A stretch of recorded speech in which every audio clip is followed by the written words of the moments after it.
nếu sẽ hại xem một phần đẹp hình chung hey mỗi khớp mà hey chút lăng à rep chút lăng hey arwal khớp mà in là arwal này hey làm bao arwal khớp mà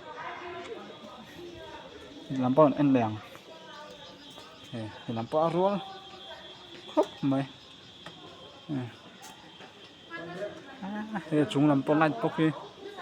biết hình chung môi là mày chúng làm bao môi này hey xiết làm bao dao bao dao này thiết rồi chuột bao he grass style thả rất chuột làm bao nào lắm cấp mà sáng cầm môi này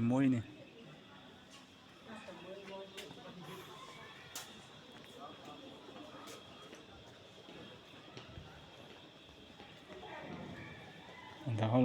làm tầm mai trên là dưới này mình làm bao he môi cấp mà lại xin hỏi hiện tại đây ha